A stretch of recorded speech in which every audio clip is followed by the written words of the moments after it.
3, 2, 1. Talk to me. What's cracking, guys? My name's Austin, and thanks for tuning in. And in this episode of DevvE AMAs, I have the distinct pleasure of sitting down with Jeff from Taunt Network, as well as Kathy from Pipeflare. Now, you guys likely know Taunt Network. They're creating a set of tools that integrate live streaming with the worlds of GameFi and GambleFi, and they're also building on the DevvE network. Now, Pipeflare is a veteran of the play-to-earn space, and they play an extremely important role in the upcoming $1 million airdrop that Taunt Network is going to be conducting here really soon. Pipeflare is a gaming platform that integrates 17 different P2E games and rewards gamers in their native token, and they're not small. They have a massive ecosystem with roles currently topping 1.5 million users. Taunt's going to be conducting this airdrop in partnership with a number of heavy-hitting partners, which include Pipeflare. Now, in this episode, we discuss the mechanics of the airdrop. We talk about the backgrounds of Pipeflare and the Taunt Network and the unique mechanism that Taunt's going to be using with their partners to reward participation. Now, this will be the first in a series of 4 AMAs that you'll be seeing from the DevvE and Taunt partnership. So stick around. This is one that you're not going to want to miss. What's happening, ladies and gentlemen? My name's Austin with DevvE, and thanks for tuning in. And today I have the extreme pleasure of sitting down with our old friend Jeff from Taunt Network, as well as the first of many airdrop partners that are going to be launching alongside Taunt, Kathy from Pipeflare. Ladies and gents, thanks for joining me. How's it going? Thanks for having me. Yeah, I'm really excited to be here. It's going good. How are you guys? Living the dream, man. Living the dream. So, all right. So let's dive into this real quick. So let's just do some introductions first. I want to start with you, Kathy, because we've done a couple videos with Jeff, and I think most people are going to know Taunt, but I definitely want to get into that intro as well. But I want to kick it to you first. Let us know about Pipeflare. Who are you guys? What do you guys do? How do you operate within the gaming space? All of it. Okay, yeah, just going straight into it. I love that. Straight in. I love that. Well, I am Kathy. I go by the name of Crypto Kathy, and I'm the marketing manager here at Pipeflare. Play to earn space is massive and huge, as you know, so it's great to be in the play to earn space. A little bit about Pipeflare. So Pipeflare it's its own ecosystem of gamers, marketplace, NFT games. Well, so many great things for gamers to do. We have a community of close to 1.5 million gamers right about now, which is very, very a huge amount, of course. And we do really, really great things where there's 17 different kind of play to earn games that they can play with. They can play games and get rewards and make money. And we have a daily crypto faucet. And there's so many great things going on over at Pipeflare. So that's just a little intro about some of the great things we do over at Pipeflare. So before we kick over to Jeff, how long have you guys been around? Like, what was the intro kind of into this industry for you guys? Oh, okay. Do you want to hear a really, really great backstory? Should we take? Yeah. Bring it. I love that you're like, bring it. Okay, I'm gonna do a whole background story, yeah, but I'm gonna make it as short as possible, so I don't talk for too long. So kind of, let's go back to like 2018, 2019. The whole crypto faucets was still like a thing, and you may have not been able to get like faucets dripping Bitcoin, but you could get other coins. And then Jonathan, who is the founder of Pipeflare, he gets on a meeting with DCG. So he pitches to Barry, which at the time is like the Elon Musk of the crypto space. And he tells him about this idea about doing a faucet. Barry loves it and writes him a check of like a large sum, and he says, go ahead, make the faucet, make security around it, do the faucet. And then what happens is he ends up building the faucet, but he ends up doing so much more around it, a marketing funnel, then expanded further, and it was like made a whole ecosystem. So with the whole ecosystem, NFT marketplace, games, leaderboards, so people wouldn't just go to the site and then come off. There was so much things for them to do, so people end up hanging out around there. But it was around the time, like, you guys remember Axie Infinity, how huge Axie Infinity was. Instead of just having a massive game, it was like a whole load of games, like an arcade of games. And that's kind of how Pipeflare kind of began. So yeah, took you on a bit of a backstory. I love it. And I want to pull up your site here just so people can see it while we're kicking over to Jeff. So Jeff, Taunt Network, a little bit of background. Go for it, man. It's all yours. Floor is yours, my friend. Yeah, great.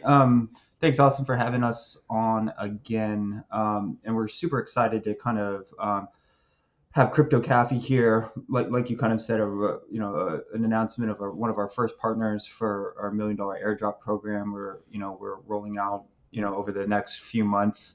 I'm Jeff, CEO of Taunt Network.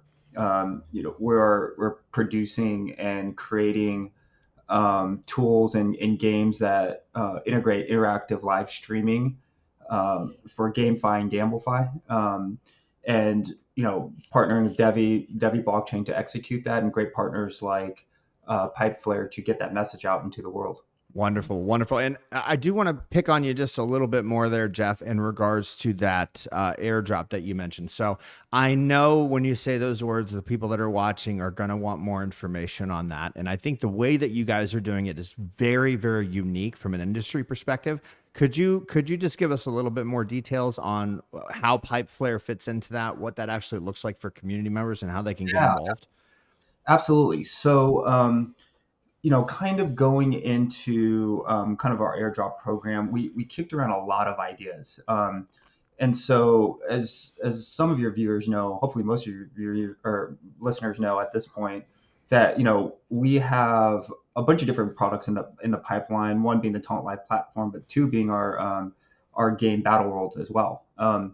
And so when we initially started to conceptualize what the airdrop was going to be, and how to get the most engagement and most value for players, we started looking for partners who could help from a gaming perspective, really help tell the bigger world of Battle World and how we can kind of get that message in a traditional gaming way out to mainly crypto native and Web3 game players.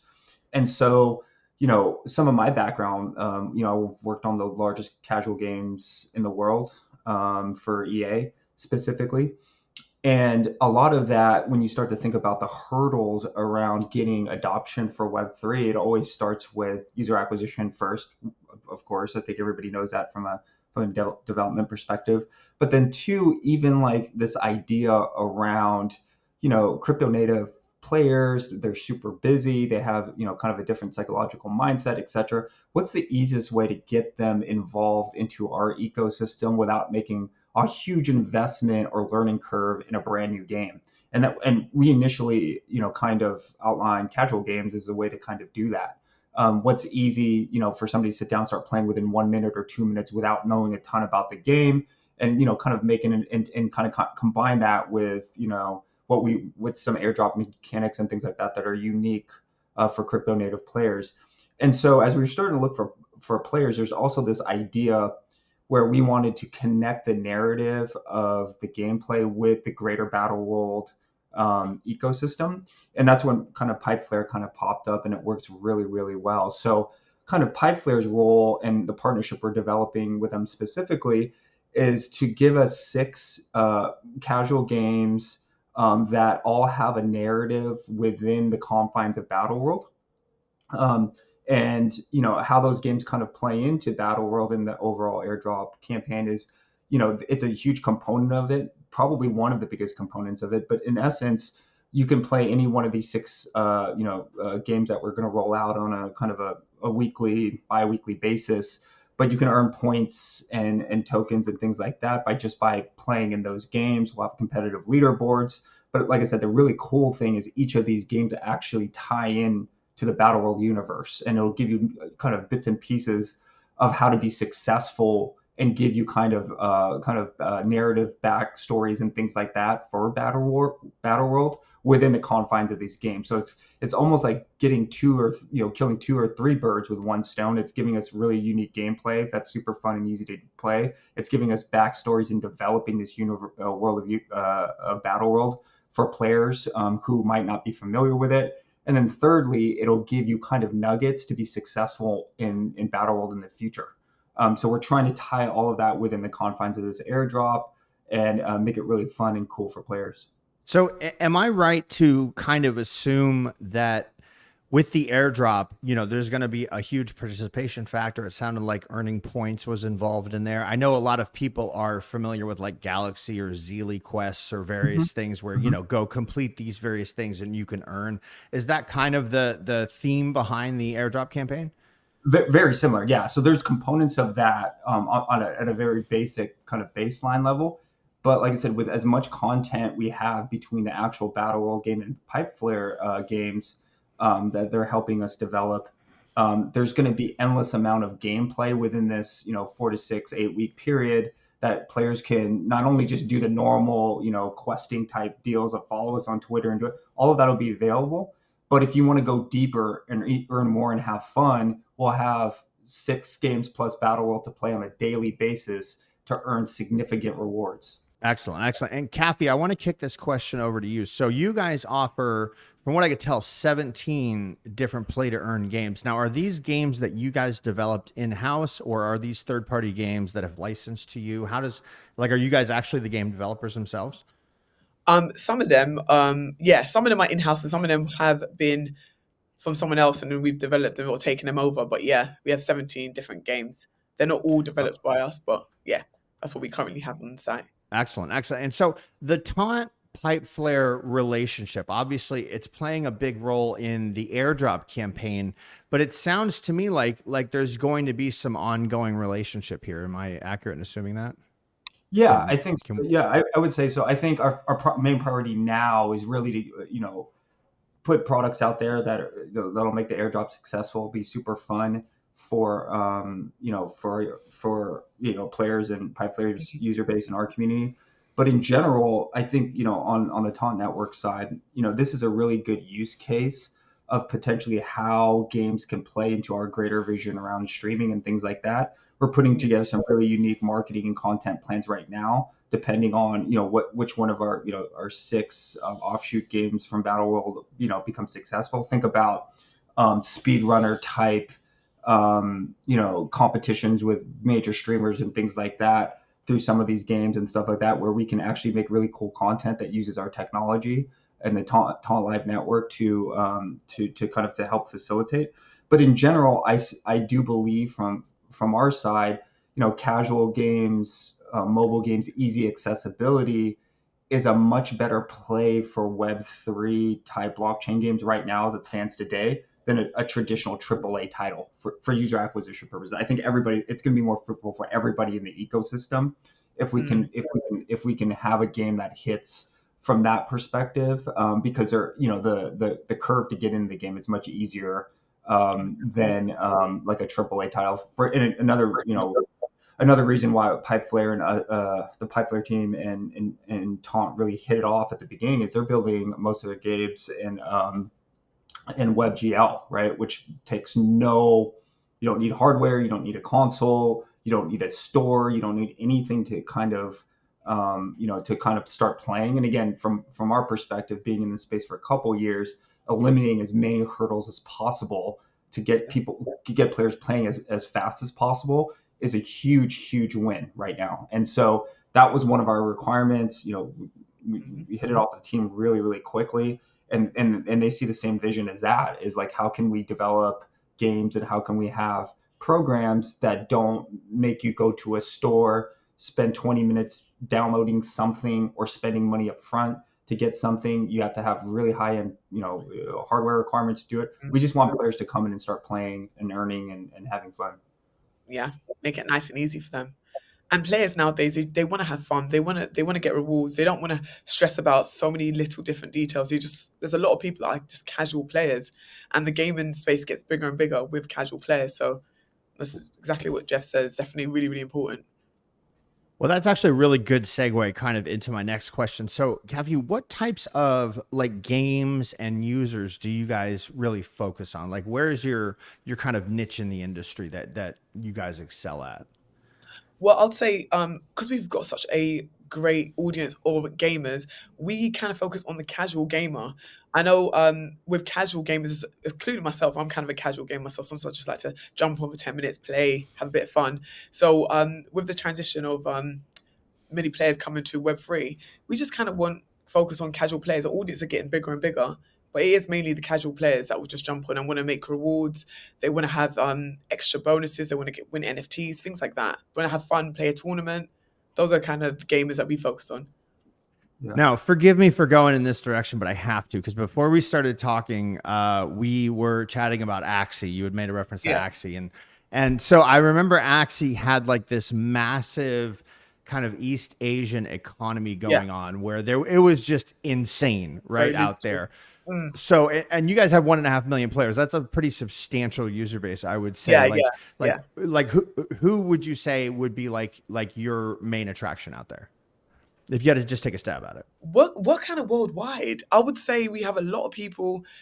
We have a lot of gamers in Europe. We have a lot of gamers in. We've even got gamers in Africa. We're kind of worldwide. But I know what you're referencing now, Axie Infinity, because I know people were making so much on a daily basis with Axie Infinity, and it was very very big in different countries. But yeah, I'll say we're worldwide. I'll say we're definitely international. Yeah. Excellent, excellent. And so there's like a big social aspect, I think, to y'all's platform. And I know you had mentioned obviously the NFT marketplace, but there is like a big social aspect. Can you dive into that just a little bit? Yeah, yeah. So the whole social aspect kind of comes down to the fact that a lot of people like to when you're playing games, you want to have fun. Sometimes you make friends. Sometimes you want to do tournaments. You want to do competitions. So with the whole social aspect and stuff, we do leaderboards, we do tournaments, we do competitions. We kind of really do encourage people playing to be rewarded. So it kind of gets a lot of people active. People stay in touch quite a lot. So we've got a very active Discord, Twitter, Telegram. So we kind of encourage people just playing the game. So I think the whole social side of it is people just kind of playing with each other, playing tournaments. People want to win, and people want to get on top of leaderboards. So yeah, it ends up being very very social. And just kind of knowing the backstory on Taunt and everything, I can sense that there's definitely some synergy here with the social aspect as well as the Taunt network. You want to touch on that a little bit, Jeff? Yeah, I think one of the things, and I'm gonna kind of call back to some of the things I was talking about, how casual games in theory are much easier to get, from a thesis perspective, to get adoption than kind of a AAA game for Web3 gamers right now. I don't think a ton of people actually know this, but there are huge entities. I'll give you a great example. Is King. The makers of Candy Crush, for example, were actually, they started as a skill-based platform out of Europe, right? All about, competition. People were playing for money, almost like a poker site, right? But all casual games. And then they've kind of pivoted to, making their own content, things like that, and got an absolute smash with Candy Crush, right? And then a bunch of other, kind of games like that.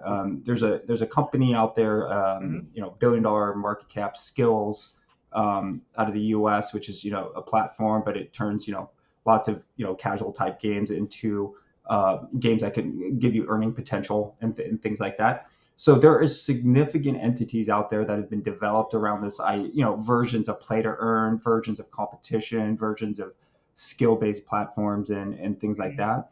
And so, kind of tying all that together, with what the Taunt Network is really trying to pull together in terms of taking that competition, putting it into a forum where people can actually watch the competition, and then turning that viewer into a participant in that game ecosystem, whether it's by, like our free prediction contests or real world wagering, things like that. But the idea is that we need that audience there playing those games first. Like anything else, you need a community that's engaged and they understand what's going on and understand the mechanics. But then the mechanics of having interactive streaming content, all of that's almost tried and tested, right? And true, right? A great example of this, which I think, privately, I think Austin and I have talked about a little bit, but more in a public standpoint, is why fantasy sports is so popular, right? Those mechanics of keeping people engaged from the beginning of a game to the end of the game, separate of wagering, right? Because of the way they've structured that almost the game within the game of the fantasy pieces is why the NFL and the NBA and the MLB and all professional sports continue to invest in those types of, I guess, interactive type activity, is because those mechanics work. It's making people just engage outside of just playing the actual game.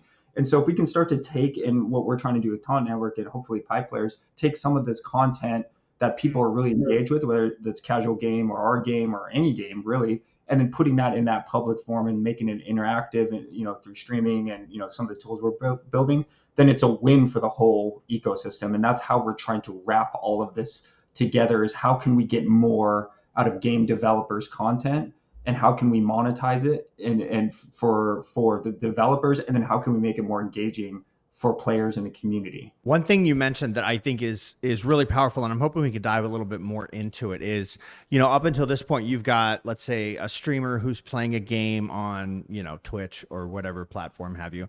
And really, everyone watching it is kind of enjoying the gameplay. They're learning a little bit, but they're not really like in it with them. And it sounds kind of like, the way that Taunt Network is built is we're activating the viewers as much as we're activating the game player.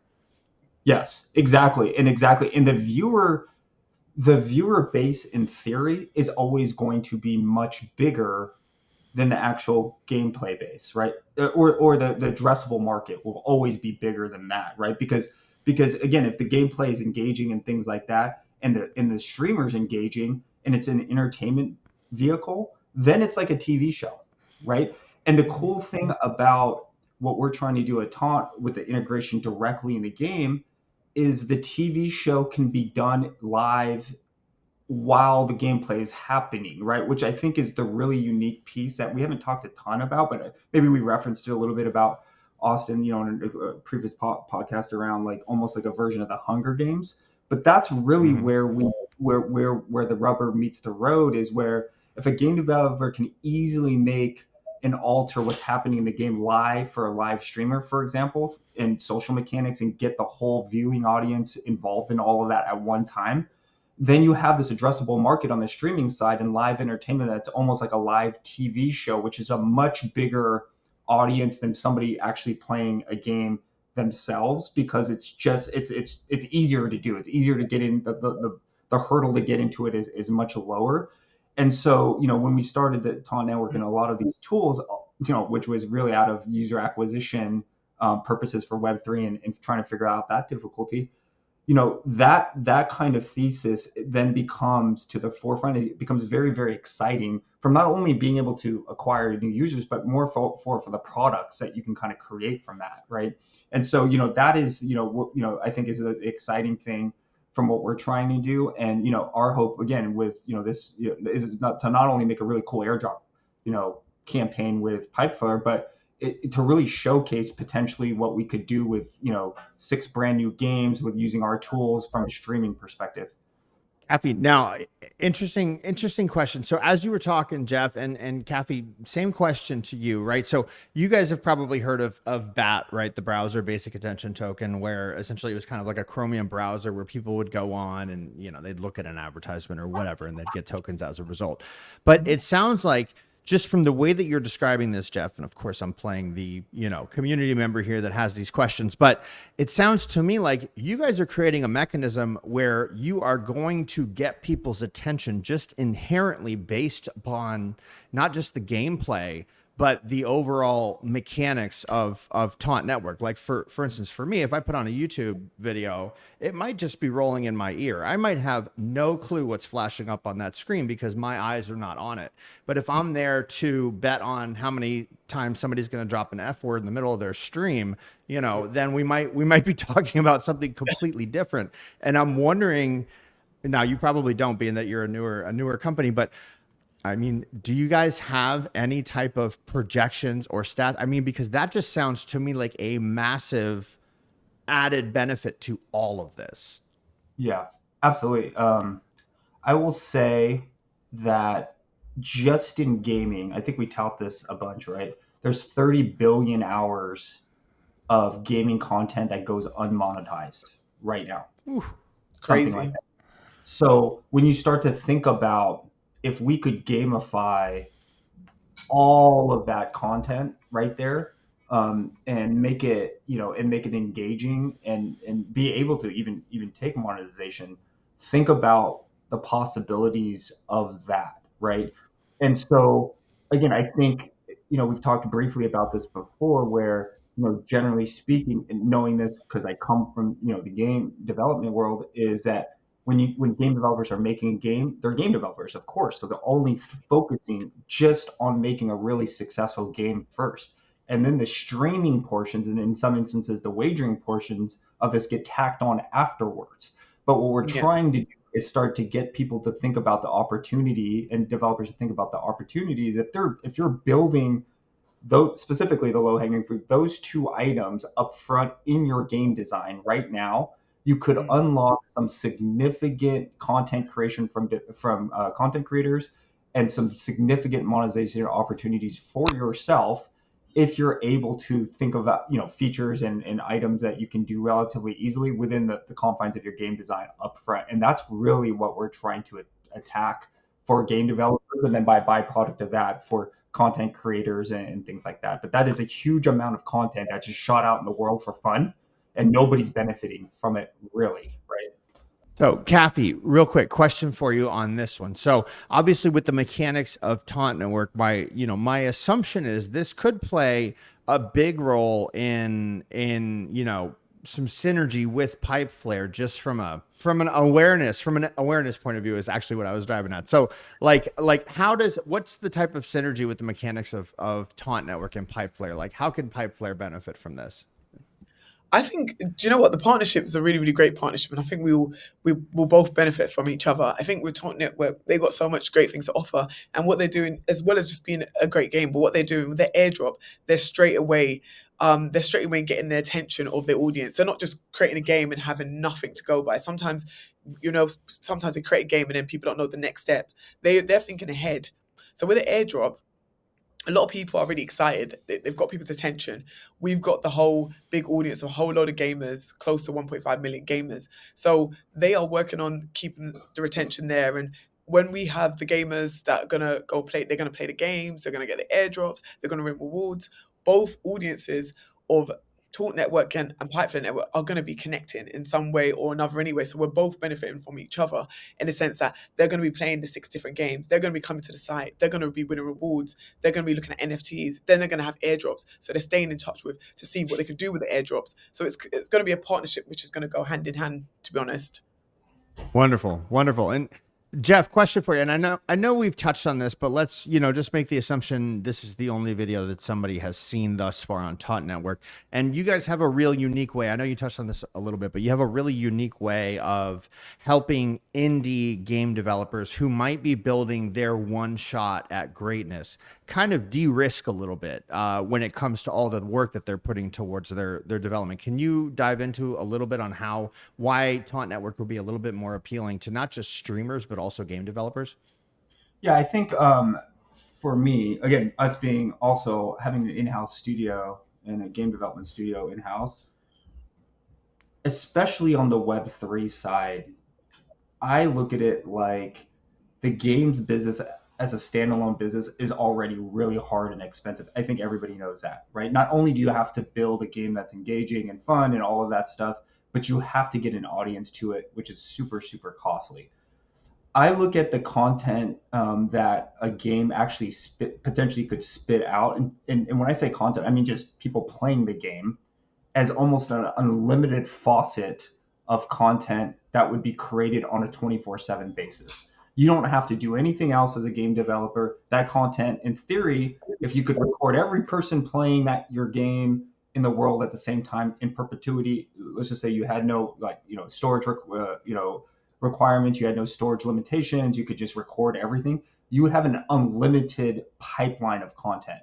So as a indie game developer, and again, our thesis is over at the Taunt Network is how can we monetize that faucet of content in perpetuity forever? And that's literally, I think, the way most indie game developers should start to think about our tool sets and how that's going to work.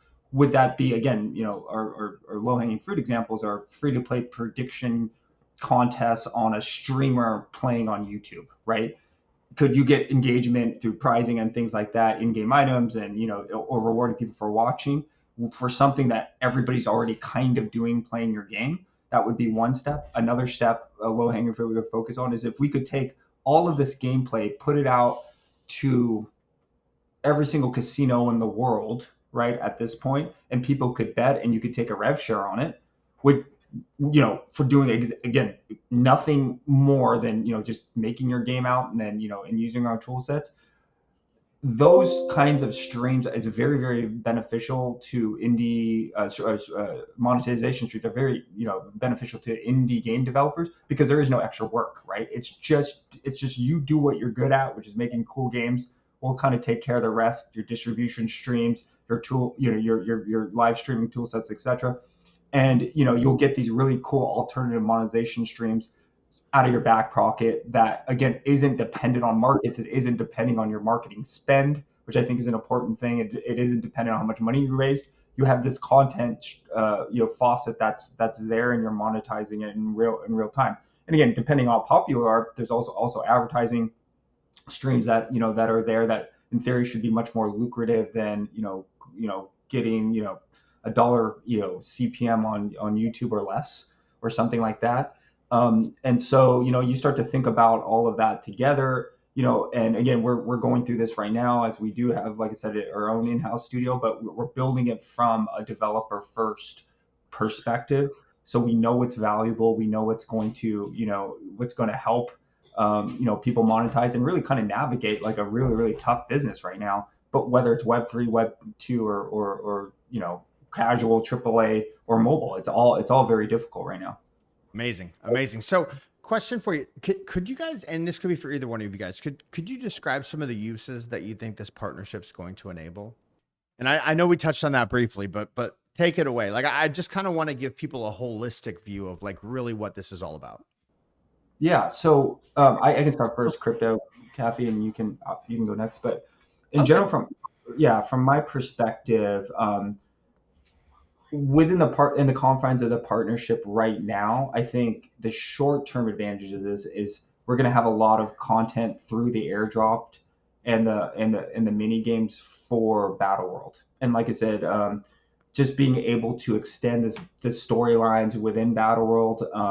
Battle World's a game of discovery as well, and so we don't necessarily share a ton of information with the users. It's really on them to kind of figure out what's going on and how to get advantages and things like that within that fighting game. But there's going to be lots of little nuggets throughout the narratives of these games that will help people be successful later within the main Battle World game. And then really, this Pipeflare relationship is also a testing ground for a lot of our platform pieces outside of just using it for our World and Battle World. In the game. So, putting our, Taunt Live platform on six new games and things like that to, encourage users to watch this content, give opportunities for streamers to stream this content. All of that will be going on at the same time. And then from our side specifically, which I can talk about, is, again, accessing this 1.5 million gamers and bring them into the Battle World and into our airdrop ecosystem. And everybody around, kind of the Taunt token as well, I think is going to be a really, really big value down the road for the token, and where we want to go in terms of increasing our community and our visibility within the Web3 gaming space. Excellent answer. Over to you, Kathy. What do you think? Not to repeat anything that Jeff said, because I think Jeff explained it great. But yes, I think there's so many benefits to the partnership in the sense that with their audience that they have and the audience we have, them just interacting, the fact that they will be able to, win rewards, get tokens, play the games. They're also going to stream the game, so they're going to be showing their footage online, and people are going to be seeing it, what they're doing, and it's going to attract other gamers as well as bring other gamers. And then I just think from there it will grow. So I think it's a partnership that is definitely needed because, they kind of go hand in hand. Excellent. Okay, so we dropped some big nuggets of information for anyone watching. I hope you picked up on them. But real quick, Kathy, let's start with you. Where can people access Pipeflare? How can they follow you on your socials? What is all that? Yeah, so they can go onto the Pipeflare website, and when they go on the Pipeflare website, straight away they'll be prompted. They can play the games. They have opportunity to play 17 different games. When they go on the games, we've got daily faucets, so they can win and they can access tokens. They can win Flare tokens, Matic tokens. If they go to pipeflare.io, also our socials, we are always posting on our Twitter. You can stay in touch with us on Discord. We're also on Telegram. We're on most social platforms, to be fair. So follow us on our socials for updates. We update often. So yeah, and play our games. See how you find them. You've got options to play with. And of course you want to win rewards, so it's all good. Wonderful. Thank you, Kathy. Over to you, Jeff. So I know people are chomping at the bit. They're going to want to know how they can get involved in this. I just want to make it real clear how they can do so. So kick it away, man. What should people be looking for? Yeah, awesome. So there's a couple different ways you can learn more about the partnership and the airdrop. So you can go to taunttoken.io. There will be a special airdrop section there that'll detail a lot of these pieces. Same thing with playtaunt.io. There will be there'll be an airdrop section there. The Battle World section within Pipeflare, which will house the airdrop games, is called the Battle World Underground. So you'll see branding all over the kind of the Pipeflare website, and it'll direct you there. But we're super excited about this. The games are super fun.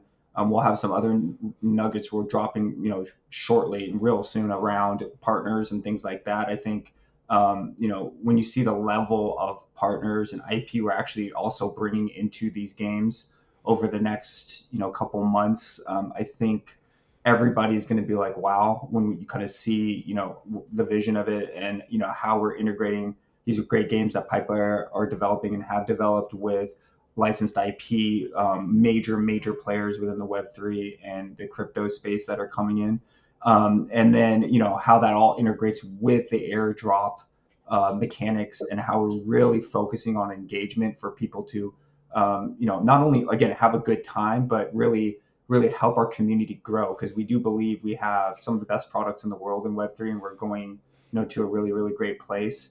But in general, we put a lot of thought in this airdrop, spent significant time, and we want to make sure that people have a good time with it. And then, if they end up, having something that has some value at the end of it, great. But it's really about, getting more gamers, getting more crypto natives into our ecosystem and telling them our story, and them being successful, us being successful, and our partners being successful. Well, having been in the chats with you, Jeff, and knowing how much work you guys have put into this, how much thought, I can very confidently say anyone following Taunt Network or anyone in the Pipeflare community is definitely in for a treat with what's coming. So Kathy, Jeff, thank you so much for being here. It's my absolute pleasure to sit down with you guys. And for anyone tuning in, do me a favor, like the video, subscribe to the channel. My name's Austin with DevvE, and I'll catch you guys on the next video. Take care, everybody. Bye-bye. Thanks, everyone. Bye.